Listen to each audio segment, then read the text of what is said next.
அமிழ்தமிழ் ஆய்வரங்கம் சார்பில் சென்னை கோட்டூர்புரம் அண்ணா நூற்றாண்டு நூலகத்தில் நூல் அறிமுக விழா, ஆய்வறிஞர் ப. வீரமணி அவர்களின் 80வது பிறந்தநாள் விழா, சமூக சேவகர்களுக்கு விருது என முப்பெரும் விழா நடைபெற்றது.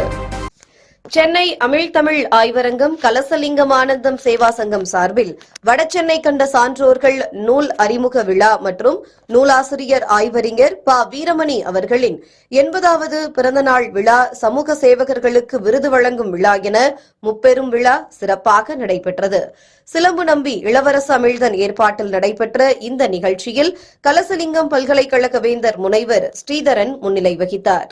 இதில் சிறப்பு விருந்தினர்களாக தஞ்சை தமிழ் பல்கலைக்கழக முன்னாள் துணைவேந்தர் பேராசிரியர் இ. சுந்தரமூர்த்தி, உலக தமிழர் பேரமைப்பு தலைவர் பழ நெடுமாறன், மாநில திட்டக்குழு முன்னாள் துணைத் தலைவர் மு. நாகநாதன், முன்னாள் சட்டமன்ற உறுப்பினர் உ. பலராமன் ஆகியோர் கலந்து கொண்டனர்.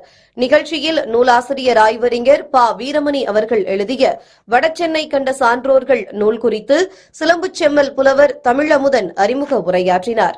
80வது பிறந்த நாளை கொண்டாடிய நூலாசிரியர் ஆய்வறிஞர் ப. வீரமணி அவர்களை பாராட்டி அவர் தமிழுக்கு ஆற்றிய தொண்டுகள் குறித்து நிகழ்ச்சியில் கலந்து கொண்ட சிறப்பு விருந்தினர்கள் வாழ்த்துரை வழங்கினர்.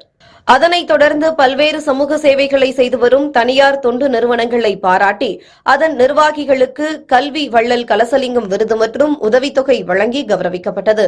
விருது மற்றும் உதவித்தொகையை சிலம்பு நம்பி இளவரசு அமிழ்தன் வழங்கி பாராட்டினார். நிகழ்ச்சியில் கலந்து கொண்ட தமிழறிஞர்கள், எழுத்தாளர்கள், படைப்பாளர்கள், இலக்கியவாதிகள், பேராசிரியர்கள், தமிழ் ஆர்வலர்கள் ஆகியோர் 80வது பிறந்த நாளை கொண்டாடிய நூலாசிரியர் ஆய்வறிஞர் ப. வீரமணி அவர்களை பாராட்டி பொன்னாடை, மலர்மாலை அணிவித்து நினைவு பரிசு வழங்கி வாழ்த்து மடல் வழங்கி கௌரவித்தனர்.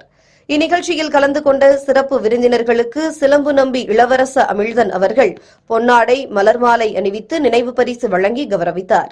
இந்த நிகழ்ச்சியில் கலந்து கொண்ட அனைவருக்கும் இரவு சிறப்பான உணவு ஏற்பாடு செய்யப்பட்டிருந்தது.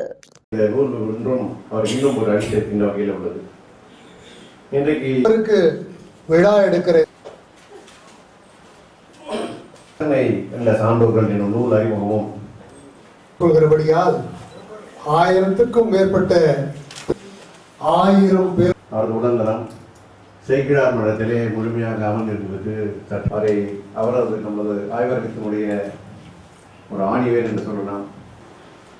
அவரை வரவேற்று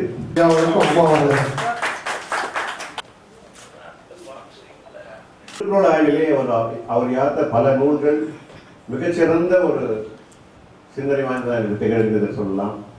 ஏனென்றால் நாங்கள் எல்லாம் முதலில் இளங்குமரனுடைய ஒரு சீரதாக செல்லும் வாழ்ந்து வந்தோம். இன்றைய தினம் இளங்குமரனுடைய நினைவு நாள்.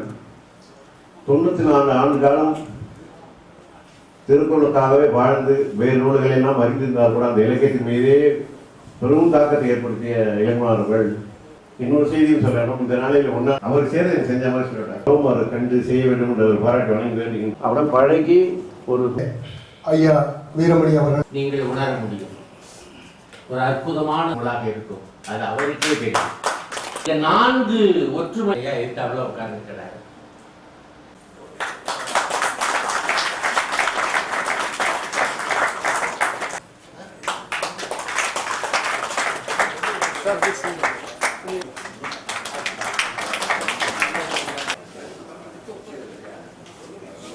பேசும்போது அந்த பேரு எனக்கு கிடைத்தது. அவர் இல்லையே பல தொகுதிகள் அவரை பற்றி அவரை வள்ளலாருடைய சீடராக விளங்கியவர். நிறைய நாம பேசுறமே தவிர அவருடைய வரலாறு நமக்கு இல்லை. பெரும்பாலும் அவர்கள் இந்த நூறாம் அந்த காலத்தில் மாநில கல்லூரியிலே தமிழ்துறையிலே தொண்டினை எல்லாத்தையும் தொகுத்து வழங்கிய கண்டிருக்கிறேன்.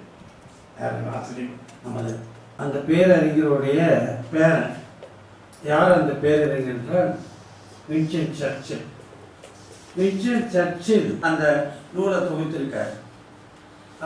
அரிய ஆவணங்களை எல்லாம் தொகுத்து புகழுரைகள் புகழுதல் மன்றம் நூறு ஊரறிந்த தமிழரசே கவியால் உம்மை உளமாற வாழ்த்துகின்றேன். பனை போல் வாழி வாழி.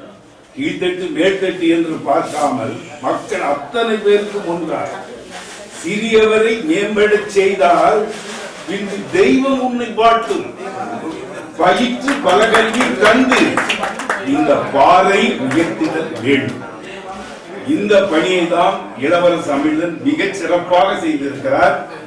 இந்த விழாவில் நான் அதைதான் மிக பெரும் பணியாக, மிகச் சிறந்த பணியாக நான் கருதுகிறேன். இதற்கு சில நல்ல உள்ளங்கள் பெரும் காரணம். அதற்கு பெரிய காரணம் நம்முடைய தமிழர்கள்.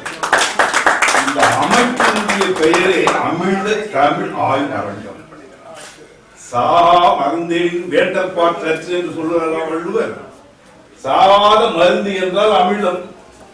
அந்த அமிழ்தத்தின் பேரில் இந்த இலக்கிய மன்றத்தின் பெயர் இருக்கிறது தான் மிக சிறப்பு. இந்த மன்றத்தை நடத்துபவர் இளவரசர் அமிழ்தன். அவர் சாதாரண அமிழ்தன் இல்ல, அவரும் ஒரு இளவரசர். சிலம்புலி செல்லப்பனார் அவர்களால் சிலம்பு நம்பி என்று பட்டம் வழங்க பெற்றவர். இளவரசி என்பதே இளங்கோதான். இந்த பட்டமே தேவையில்லை.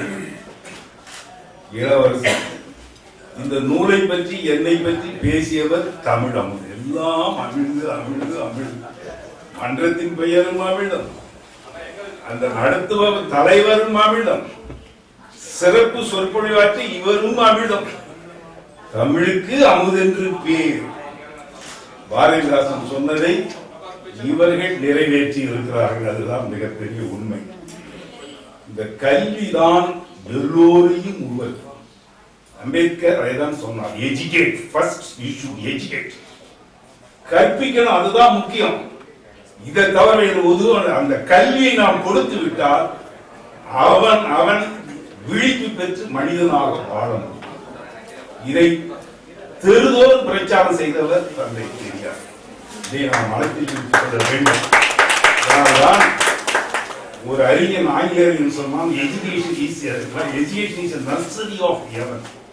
சொர்க்கத்தின் திறவுகோல் என்று கூறினார். ரசல் அதை படித்துவிட்டு மறுத்தார். Education is a nursery of all. எல்லாவற்றிற்கும் திறவுகோல் கல்விதான். அதனால்தான் பிற்காலத்தில் எஜுகேஷன் அண்ட் சோசியல் ஆர்டர் ஒரு பெரிய நூலை ரசல் அவர்கள்